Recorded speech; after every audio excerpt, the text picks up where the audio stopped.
A major star is set to go on hiatus from AEW, and we have more on the backstage reaction to the return of CM Punk. But first, let's take a look at last night's episode of AEW Dynamite, a show that would see the Dynamite return of CM Punk. The night would open up with a tag match between the Hardys and the Guns, and at the end, it was an appearance from Jay White and Juice Robinson of Bullet Club Gold that turned the tides. Jay and Juice would return the favor from a couple weeks back, aiding Colton and Austin to victory, further hinting that they will soon become members of the BCG. This would then lead to a huge post-match brawl with Ricky Starks and FTR making their way to the ring to even the odds. This before CM Punk appeared in front of his hometown crowd in Chicago to help clear the ring. After the melee, Punk would declare that he's a Collision guy and isn't supposed to be here, this after challenging Jay White, Juice Robinson and the Guns to an 8-man tag match with himself, FTR and Ricky Starks.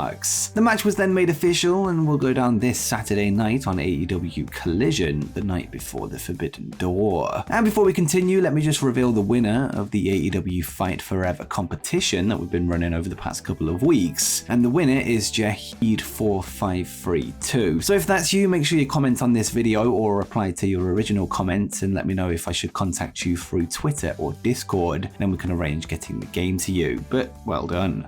And speaking of CM Punk, the brackets for this year's Owen Hart Foundation tournament have been revealed. Last year, AEW would hold the inaugural Owen Hart Cup, with there being both a men's and women's bracket, with Britt Baker and Adam Cole ultimately being crowned the winners at Double or Nothing 2021. Whilst last time we saw 16 competitors in each individual tournament, this time around the field has been reduced to just 8. For the men's side, the first round will pit CM Punk against former Triple Crown champion of Japan, Satoshi Kojima, with the match set for this Sunday night at the Forbidden Door. The announcement follows a breakdown in talks for Punk to face Kenta at the show. As for the rest of the men's bracket, Roderick Strong will battle Samoa Joe, Dustin Rhodes will take on Powerhouse Hobbs, whilst Juice Robinson will meet Ricky Starks in a continuation of that rivalry, with all 3 matches set for next week's episode of Collision, which will be taped on Thursday, June 29th, before airing on Saturday, July 1st. On the women's side of things, Anna Jay and Sky Blue would go one-on-one last night on the Rampage tapings that followed the live Dynamites, a match that will air this Friday night. On top of this, Nyla Rose and Willow Nightingale meet this Saturday night on Collision, whilst Athena takes on Billy Starks on the Forbidden Door pre-show, with a match between Britt Baker and Ruby Soho going down next week on Dynamite. But who do you think will make it all the way to the finals of the Owen Hart Cup, and who will the 2 winners be? Let me know in the comments down below.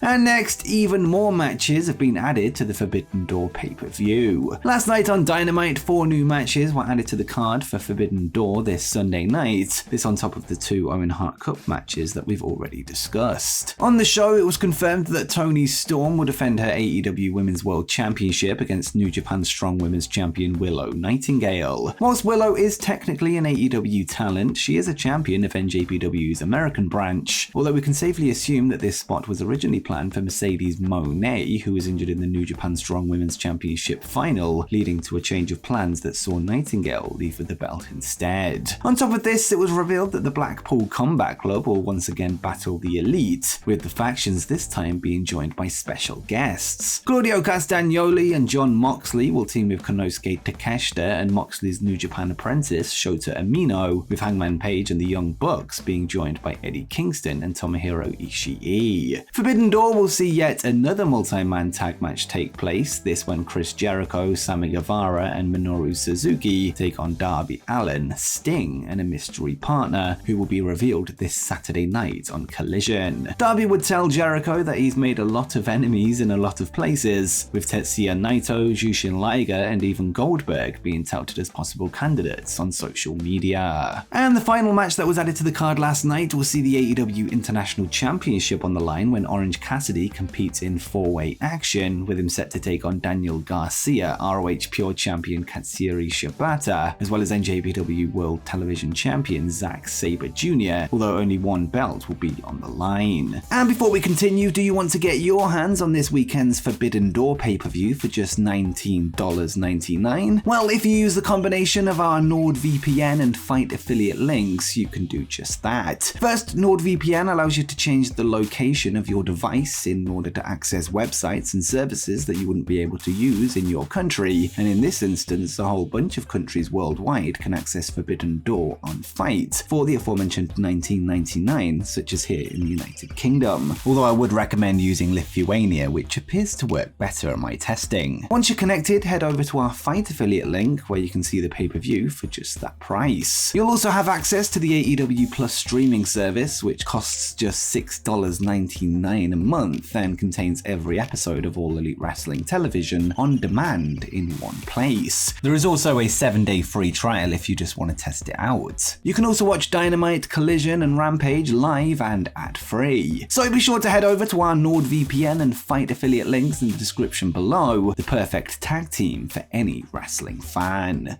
And next, the truth behind a recent WWE character change has been revealed. On July 1st, WWE will present Money in the Bank live from London, England, with the men's ladder match set to feature Ricochet, Shinsuke Nakamura, LA Knight, Santos Escobar, Butch, Damian Priest, and Logan Paul. Across the board, the fan favorite for the match is LA Knight, whose recent booking hasn't necessarily matched his obvious popularity with the crowd. With that said, there's hope that Money in the Bank will be his opportunity to rise up the card. Speaking with the Daily Mail this week, Knight would discuss his recent stint as Max Dupree, the leader of the Maximum Male Models, this before he was once again repackaged as his LA Knight persona from NXT, this shortly after Triple H took over creative. Max would reveal the true reason behind the Max Dupree character and said, "I come up for a dark match, I get the attention of the right people. Hey, who is this guy? But then the age thing comes up. Oh, he's 40. Danger. But I'm not the average 40-year-old. I haven't gone through the ringer. I haven't had a bunch of surgeries or injuries, knock on that wood. I've lived a good, youthful life in a certain sense, and I've taken care of myself in a way I would say most don't. And also, I look a certain way where obviously I've got somebody's attention, but that number came up and I was like, well, okay, maybe we can make him a manager." So some things happened there. It was not my cup of tea, and definitely I don't think it was for me, but somehow there I was. Some things happened that we don't need to get into, and then eventually LA Knight was back. But do you think LA Knight will leave London as Mr. Money in the Bank? Let me know what you think in the comments down below.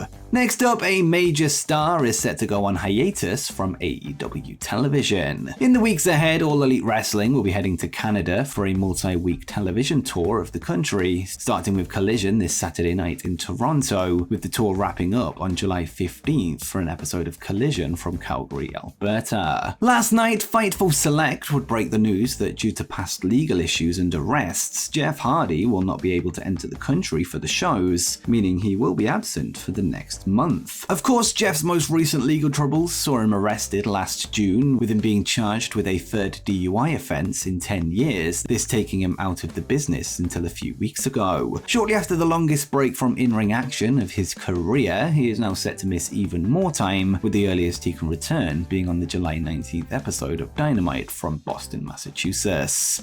And next, we have an update on the backstage reaction to the AEW return of CM Punk. Last week, ahead of his appearance on AEW Collision, CM Punk would speak with ESPN, where he would discuss the lead-up to the events of AEW All Out, the media scrum, and the subsequent backstage fight with the Elite. He would reveal that he was concerned that Hangman Page was shooting on him during their AEW World Championship match at Double or Nothing last year, although he did say he wasn't 100% sure on if a chop to the face was accidental or not. Dave Meltzer of the Wrestling Observer would speak with Post Wrestling this week to give an update on what he's heard from the AEW locker room concerning both the ESPN interview and the CM Punk return promo, and he would say, "There's a lot of divisiveness. It's so frustrating to me because I see it so closely and I feel it shouldn't be there. It's worse now than it's been. It hasn't gotten better. Right now it's at a pretty bad point. I am of the impression that people were expecting worse than the interview turned out to be, but you still have people who really like Adam Page who were not happy."